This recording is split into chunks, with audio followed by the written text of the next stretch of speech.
Hello అండి, అందరికీ నమస్తే. నేను మీ Anjali. Welcome to our channel Ruchula Sangamam. ఈరోజు వీడియోలో తెలంగాణ మోస్ట్ ఫేమస్ 2 రెసిపీస్ని చూపించబోతున్నానండి. ఆలు టమాటో గ్రేవీ కర్రీ అండ్ బగారన్నం రెసిపీ. తెలంగాణలో చిన్న పెద్ద ఏ ఫంక్షన్స్ అయినా సరే, ఫంక్షన్స్ అనే కాదండి, రెగ్యులర్గా ఇళ్లలో కూడా ఈ రెండింటి కాంబినేషన్ రిపీట్ అవుతుంది. మనకి వారం కలిసిరాక నాన్ వెజ్ అయినా పెట్టడం మానేస్తారేమో, కానీ బగారన్నానికి కాంబినేషన్గా ఈ ఆలు టమాటో గ్రేవీ కర్రీ అనేది చేయకుండా మాత్రం ఉండరండి. అంత స్పెషల్ అన్నమాట. ఈ రెండింటి కాంబినేషన్ చాలా టేస్టీగా ఉంటుంది. మరి లేట్ చేయకుండా ఈ రెసిపీస్ని చూసే ముందు ప్లీజ్ మన ఛానల్ని సబ్స్క్రైబ్ చేసి వీడియోస్ని లైక్ చేయండి. సబ్స్క్రైబ్ చేసేటప్పుడు తప్పకుండా బెల్ ఐకాన్ని ప్రెస్ చేయండి.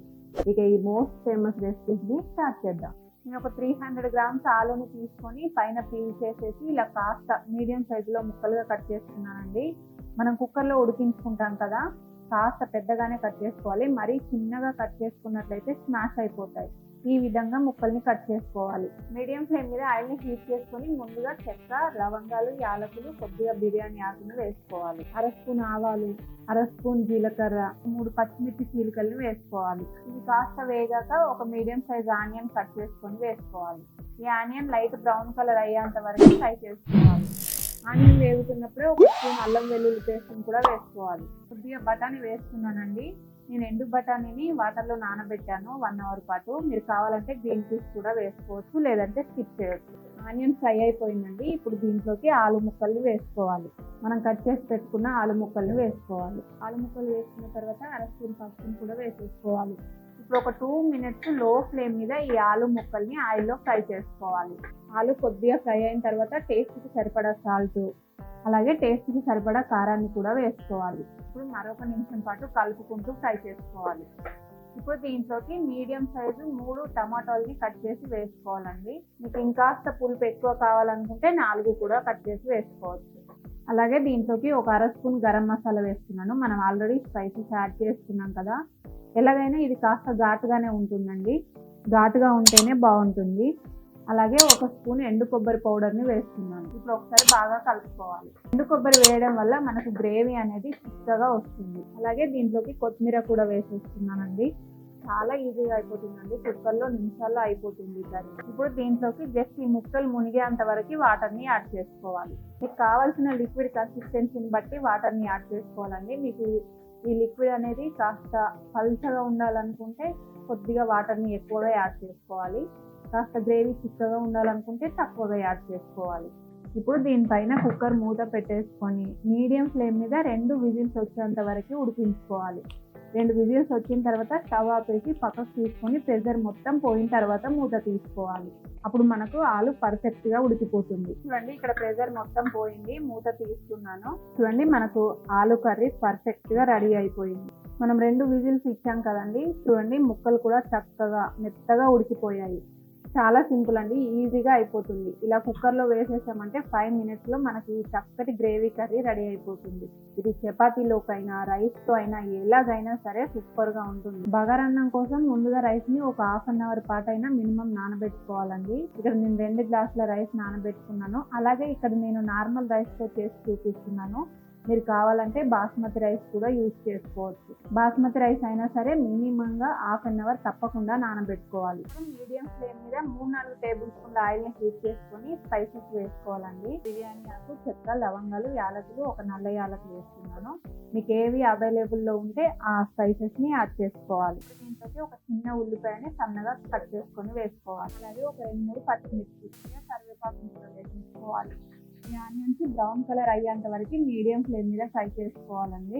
మీరు ఇక్కడ ఆయిల్కు బదులుగా పూర్తిగా నెయ్యిని కూడా యూజ్ చేసుకోవచ్చు, కానీ నేను ఇక్కడ ఆయిల్ని యూజ్ చేస్తున్నాను. నెయ్యిని తర్వాత యాడ్ చేస్తాను. అలాగే ఒక స్పూన్ సాజీరా వేస్తున్నానండి. మనం ఉల్లిపాయలు వేసుకున్న తర్వాత సాజీరా వేసుకోవాలండి. ముందే సాజీరా వేసినట్లయితే త్వరగా మాడిపోతుంది. సో స్పైసెస్ వేసినప్పుడు సాజీరా యాడ్ చేయొద్దు. ఇలా ఉల్లిపాయలు వేసుకున్న తర్వాత సాజీరాని యాడ్ చేసుకోవాలి. అలాగే దీంట్లోకి నేను కాస్త బఠానీ వేస్తున్నాను. వీటిని ఎండు బఠానీని ఒక 1 అవర్ పాటు నానబెట్టి వేస్తున్నానండి. మీరు కావాలంటే గ్రీన్ పీసెస్ కూడా యాడ్ చేసుకోవచ్చు. ఆనియన్స్ రంగు మాత్రమే కదండి. ఇప్పుడు దీంట్లోకి టేస్ట్కి సరిపడా సాల్ట్ని యాడ్ చేసుకోవాలి. అలాగే ఒక స్పూన్ అల్లం వెల్లుల్లి పేస్ట్. ఈ అల్లం పేస్ట్ కాస్త పచ్చివాసన పోయేంత వరకు ఒక హాఫ్ మినిట్ పాటు ఫ్రై చేసుకోవాలి. నేను ఏ గ్లాస్తో రైస్ తీసుకున్నానో ఆ గ్లాస్తో 4.5 గ్లాసుల వాటర్ని వేస్తున్నానండి. 2 గ్లాసుల రైస్ తీసుకున్నాను కదా, 4.5 గ్లాసుల వాటర్ని యాడ్ చేస్తున్నాను. మీరు బాస్మతి రైస్ కనుక తీసుకుంటే సేమ్ ఇదే కొలతల్లో తీసుకోవచ్చండి. 1కి 2 తీసుకుంటే సరిపోతుంది. నార్మల్ రైస్తో చేసుకుంటే మాత్రం మనం రెగ్యులర్గా వండుకునేటప్పుడు తెలుస్తుంది కదండి ఎంత వాటర్ పడుతుందని. సో ఆ విధంగా యాడ్ చేసుకోవాలి. పాత బియ్యం అయితే కాస్త వాటర్ ఎక్కువగా పడతాయి, కొత్త బియ్యం అయితే వాటర్ తక్కువగా పడతాయి. ఇప్పుడు దీనిపైన మూత పెట్టేసుకొని ఈ వాటర్ని బాగా తెరలనివ్వాలి. చూడండి వాటర్ బాగా తెరులుతుంది కదా, ఇప్పుడు దీంట్లోకి కొత్తిమీరని యాడ్ చేసేసుకోవాలి. అలాగే 1 స్పూన్ నెయ్యిని యాడ్ చేస్తున్నానండి. మనం నెయ్యిని ఇలా వాటర్లో యాడ్ చేయడం వల్ల ఫ్లేవర్ అనేది బాగా తెలుస్తుంది. ఇప్పుడు దీంట్లోకి మనం నానబెట్టుకున్న రైస్ని వేసేసుకోవాలి. రైస్ని వేసుకొని ఒకసారి బాగా కలుపుకోవాలి. ఈ స్టేజ్లో మీరు కావాలంటే సాల్ట్ని యాడ్ చేసుకోవచ్చు అండి. టేస్ట్ చూసుకొని సాల్ట్ని యాడ్ చేసుకోవాలి. ఇప్పుడు దీనిపైన మూత పెట్టేసుకొని మీడియం ఫ్లేమ్ మీద మనం వేసుకున్న వాటర్ కన్సిస్టెన్సీ కాస్త దగ్గరగా అయ్యేంత వరకు ఉడికించుకోవాలి. ఒక 10 to 15 మినిట్స్ లోపల దగ్గరగా అయిపోతుందండి. తర్వాత లో ఫ్లేమ్లోకి టర్న్ చేసుకోవాలి. చూడండి ఒక 10 నిమిషాల తర్వాత మూత తీస్తే మనకు వాటర్ కన్సిస్టెన్సీ అంతా దగ్గరగా అయిపోయింది కదా. ఇప్పుడు దీన్ని అంతా ఒకసారి బాగా కలుపుకోవాలి. చూస్తూ ఉండాలండి. మొత్తం అయిపోయే వరకు కూడా మీడియం ఫ్లేమ్లో కనుక ఉంచినట్లయితే మనకు రైస్ ఉడకకుండా అలాగే ఉండిపోతుంది. ఇలా వాటర్ దగ్గర పడిన తర్వాత తప్పకుండా లో ఫ్లేమ్లోకి టర్న్ చేసుకోవాలి. ఇప్పుడు దీనిపైన మూత పెట్టేసుకొని మంటని లో ఫ్లేమ్లోకి అడ్జస్ట్ చేసుకొని మరొక 10 మినిట్స్ పాటు లో ఫ్లేమ్ మీద ఉడికించుకోవాలి. చూడండి 10 మినిట్స్ లో ఫ్లేమ్ మీద ఉడికించాను. మనకి రైస్ పర్ఫెక్ట్గా రెడీ అయిపోయిందండి. ఇక స్టవ్ ఆపేసుకోవడమే. స్టవ్ ఆపేసుకొని దీన్ని పక్కకు తీసేసుకోవాలి. చూడండి అన్నం విడివిడిగా చక్కగా రెడీ అయింది. ఇప్పుడు దీనిపైన మూత పెట్టేసి ఒక 5 మినిట్స్ రెస్ట్ ఇచ్చిన తర్వాత సర్వ్ చేసుకోవాలి. మనకి చక్కగా పొడి పొడిగా బగారా అన్నం పర్ఫెక్ట్గా రెడీ అయిపోయిందండి.